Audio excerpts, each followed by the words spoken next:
Danes je potekla 13-letna agonija tovarne avtomobilov v Mariboru, stečajni postopek končan. V kakšnem spominu je pri vas ostal tam? Tam, jaz sem delal včasih tam, 81 leta sem delal tam. Tam je bil včasih pojem, Mariboru, ne. Velika firma, dosti zaposlenih, ljudje so bili zadovoljni.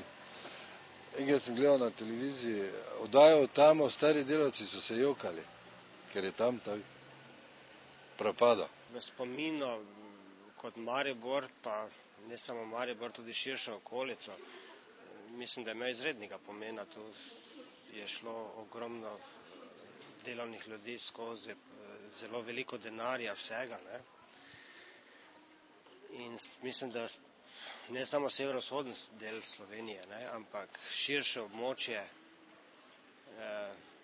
je zalagal s kruhom, bi lahko rekli, ne.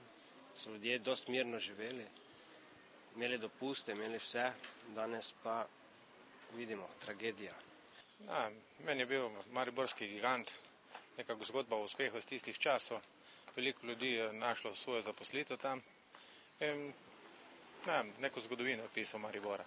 In kaj mislite, kdo je kriv temu? Evropa. To je težko reči. Jaz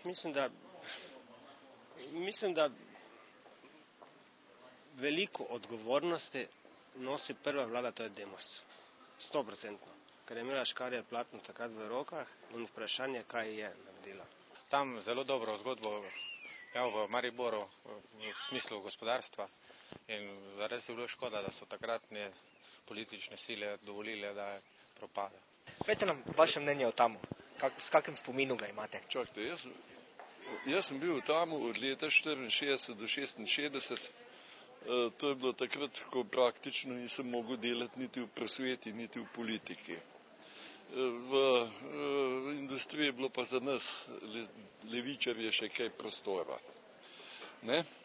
No, in tako sem prišel v socialno službo tam, ne, ker sem strašno imenitno počutil zaradi svojih sodelavcev, drugače je bila pa hecna ta industrija. Ne. Moram povedati, recimo, ne, že kako je bila hierarhija narejena. Ne.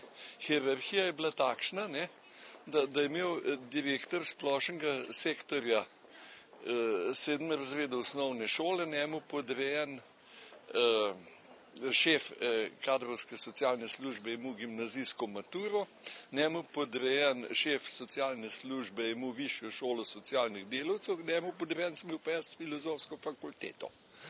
Okoli obrnjena struktura. In v kakšnem spominu vam je to ostal tisti čas? V zelo lepem spominu, zaradi tega, ker sem tam spoznal življenje delavcev, prav iz socialnega stališča, ne. No, res je bilo, da so takrat malo etiketirali Maribor kot industrijsko puščavo, Bojan Štih in tako naprej. No, ampak potem, ko je prišla tranzicija, ko se je celotna struktura industrijska Maribora razsula, sem pa jaz nekoga srečal, nekega mojega starega prijatelja, teologa, in sem mu rekel, vidiš, sem rekel, to ne, zdaj pa Maribor ni več industrijska puščava, ampak samo še puščava. Samo še eno vprašanje imam. Ja. Kje bi bilo potrebno iskati krivca za takšen klavrni zaključek tama, po vašem mnenju?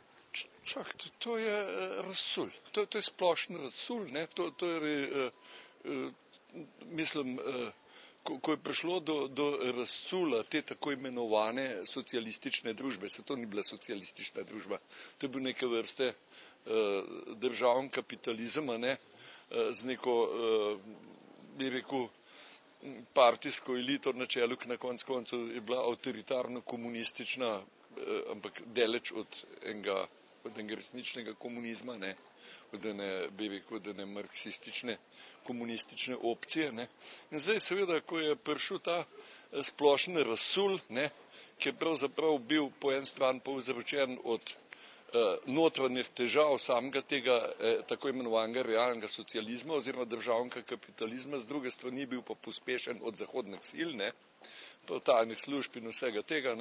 V tem seveda je nastal en določen metež, ena določena anarhija, v kateri se je marsikaj razsulo, kar se ne bi smelo.